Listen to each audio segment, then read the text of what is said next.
दोस्तों इस वीडियो में हम देखने वाले हैं पाठ्यपुस्तक विश्लेषण फाइल या फिर आप इसे कह सकते हैं विषय वस्तु विश्लेषण भी आप इसे कह सकते हैं। ज़्यादातर स्टूडेंट्स के दोस्तों पाठ्यपुस्तक विश्लेषण आपको डायरी पर लिखा हुआ मिलेगा, किसी किसी के विषय वस्तु विश्लेषण भी आपको मिल सकता है।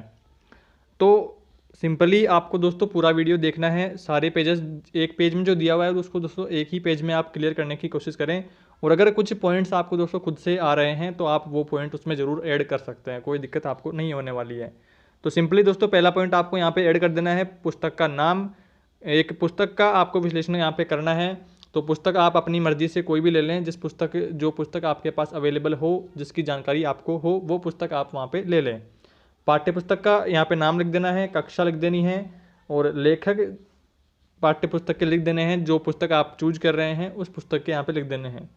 संस्करण आप कौन सी पुस्तक में, आप फर्स्ट पेज सेकंड पेज पे जाएंगे तो वहाँ पे एक संस्करण का ऑप्शन होगा, वहाँ से संस्करण आप यहाँ पे लिख दें। और पुस्तक का मूल्य, गवर्नमेंट स्कूल है तो जाहिर सी बात है कि निःशुल्क पुस्तकें होंगी। पृष्ठों की संख्या आप यहाँ पे ऐड कर दें, अगर आपने दूसरी पुस्तक ली है तो और दूसरा ऐड कर दें। पाठ्यपुस्तक के जो लास्ट में आप देखेंगे पेज संख्या, तो ऐसे करके आप पेज संख्या वहाँ पे ऐड कर दें। 7वां पॉइंट है पुस्तक के कागज व छपाई की प्रभावशीलता। और 8वां पॉइंट है पुस्तक के मुख्य पृष्ठ की प्रभावशीलता क्या है। 9वां पॉइंट है पाठों की संख्या क्या है। तो ऐसे दोस्तों सारे पॉइंट्स जो है आप वीडियो को पॉज करके आराम से लिख दें। एक पेज में जो दिया हुआ है दोस्तों उसको एक ही पेज में करने की कोशिश करें। और ऐसे दोस्तों सोचते सोचते आप आराम से लिखें कि अगर आपको कुछ पॉइंट में मिस्टेक दिखती है या कोई पॉइंट आपको और खुद से याद आता है तो आप उसे ज़रूर से ऐड कर दें। पाठ्यक्रम आ जाता है कि पाठ्यक्रम किस प्रकार का है, क्या क्या पाठ्यक्रम में है।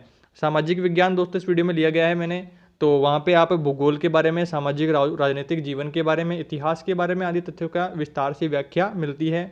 और रुचिपूर्वक और आकर्षण बनाने के लिए उसमें चित्रों का समावेश भी किया गया है। तो इस तरह से आप पूरी जो है टॉपिक अपना कंप्लीट कर सकते हैं। आगे आ जाता है सेकंड पॉइंट है विद्यार्थियों की आयु व स्तर के अनुसार पाठ्यक्रम किस प्रकार का है। छोटे बच्चों को दोस्तों ज़्यादा चित्र हम दिखाएंगे तो वह अच्छे से पाठ्यक्रम को समझ पाएंगे। और बड़े बच्चे जब परिपक्व हो जाते हैं तो उनको शॉर्ट में ही समझा दिया जाता है चित्रों की, उन्हें आवश्यकता नहीं पड़ती, वो मैटर से ही समझ जाते हैं कि ये लेखक ये कहना चाह रहा है। तो इस तरह से आप दोस्तों इसमें ऐड कर दें सारे पॉइंट्स। वीडियो को पॉज करके आप आराम से यहाँ पे ऐड कर सकते हैं। अगला टॉपिक आ जाता है यहाँ पे भाषा की स्पष्टता व सरलता। भाषा किस प्रकार की है, स्पष्ट सरल है या समझने में कठिनाई आपको हो रही है, तो वो सारा आपको मैटर यहाँ पे ऐड कर देना है।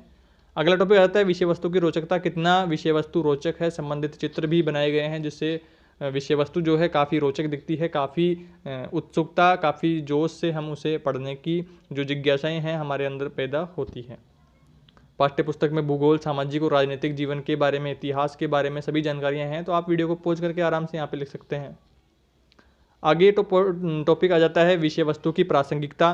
तो प्रासंगिकता से हमारा तात्पर्य है कि कोई सूचना, क्रिया या मामले, मुद्दे में कितना संबंध है। जिस संबंध में दोस्तों टॉपिक में बात हो रही है उसी संबंध से रिलेटेड चित्र दिया हुआ है, उसी से रिलेटेड क्वेश्चन आपके पुटअप किया हुआ है, तो वही सब है तो बढ़िया है।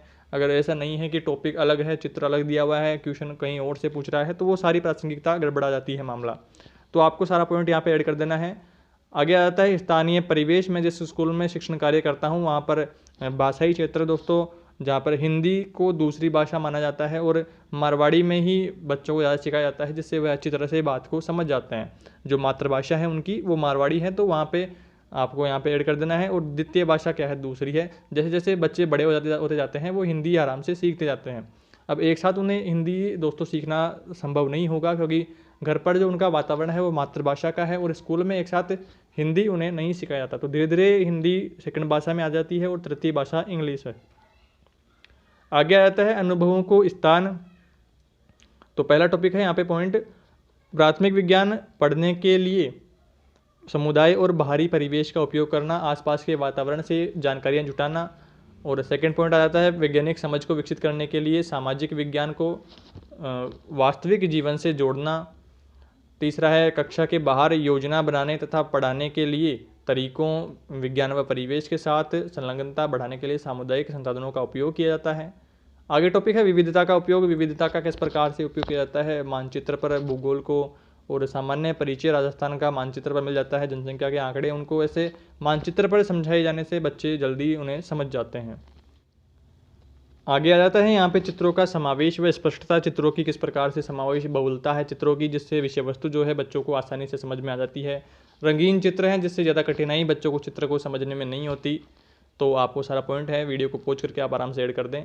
आगे आता है गतिविधियों का समावेश। तो किस प्रकार की जो गतिविधियां हैं, प्रैक्टिकल कार्य दोस्तों आप जिसे कह सकते हैं, प्रोजेक्ट कार्य, अभ्यास कार्य, समूह कार्य आदि भी पर्याप्त मात्रा में दिए गए हैं। अगला टॉपिक है यहाँ पे सतत व व्यापक मूल्यांकन। तो पाठ्यपुस्तक में शुरुआत से लेकर अंतिम पाठ तक एक क्रमबद्ध तरीके से समावेश है जो बालकों को निरंतर व व्यापक रूप से अध्ययन करने में सहायता प्रदान करता है, जिससे जो व्यापक और सतत मूल्यांकन जो है बच्चों का वो भलीभांति पूर्ण रूप से किया जा सकता है। आगे है पाठ्यपुस्तक के प्रश्नों की उपयुक्तता। तो पाठ्यपुस्तक में जो प्रश्न हैं वस्तुनिष्ठ प्रकार के हैं, अतिलघुत्रात्मक है, लघुत्रात्मक है और निबंधात्मक है। तो 4 प्रकार के क्वेश्चंस यहाँ पे पाठ्यपुस्तक में हमें देखने को मिलते हैं। तो आपको सारा ऐड कर देना है। इन प्रश्नों के आधार पर जो विद्यार्थियों का मूल्यांकन किया जाता है। निष्कर्ष यहाँ पे आपको ऐड कर देना है कि लास्ट में आ जाता है निष्कर्ष। तो कक्षा 8 की हमने यहाँ पे पुस्तक ली है, पर्यावरण की, सामाजिक विज्ञान की पुस्तक ली है जो पाठ्यक्रम पर आधारित है। विद्यार्थियों के बौद्धिक स्तर के अनुसार यहाँ पे विषय वस्तु को शामिल किया गया है। भाषा सरल है, स्थानीय परिवेश को स्थान दिया गया है। समझने की सरलता हेतु विभिन्न उदाहरणों व गतिविधियों को भी यहाँ पे शामिल किया गया है। तो दोस्तों इस तरह से आप अपनी पाठ्यपुस्तक विश्लेषण डायरी को कंप्लीट कर सकते हैं। उम्मीद है दोस्तों आपको वीडियो पसंद आया होगा। वीडियो को लाइक कर दें और चैनल पर नए हैं तो सब्सक्राइब कर अपने सभी फ्रेंड्स को शेयर कर दें।